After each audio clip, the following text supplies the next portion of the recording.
Elle attire de nouveaux habitants et des promeneurs épris de nature et de développement durable. Franck Gaillet et Robin Doulez.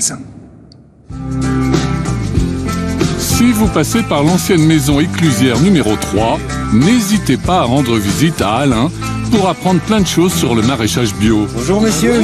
Cet ancien forestier s'est posé ici à la retraite. En échange de l'hébergement, il développe et fait découvrir l'aquaponie et la spiruline. L'eau avec les fientes des poissons sont envoyées dans les tuyaux. Les fientes de poissons se stockent dans la mousse alvéolée et ça nourrit les plantes. C'est une algue qui est originaire du Niger, de 2 grands lacs des hauts plateaux du Niger. Il n'y en a que là dans le monde.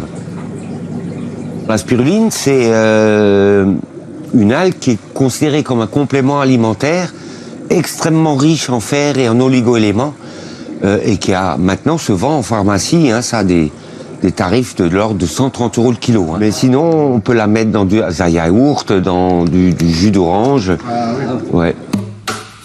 Permaculteurs et apiculteurs occupent d'autres maisons éclusières de la vallée. Eux sont aussi de bons connaisseurs des écosystèmes et de la biodiversité.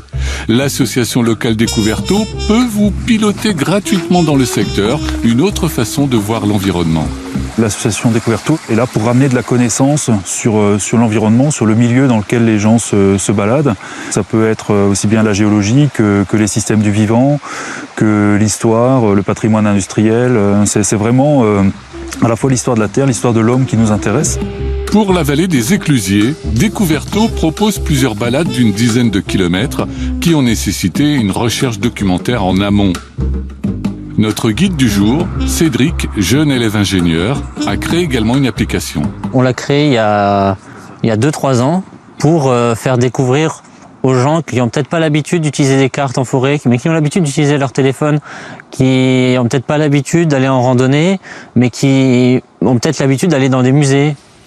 La voie ferrée et le canal sont donc construits en même temps par les mêmes ingénieurs et par les mêmes ouvriers.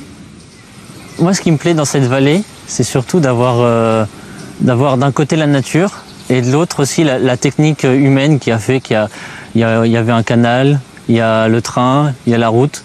Ça synthétise tout un peu cette vallée, quoi. Découverto a créé 450 balades en Moselle, Vosges et Alsace. Son application est utilisée par 1 millier de personnes chaque semaine.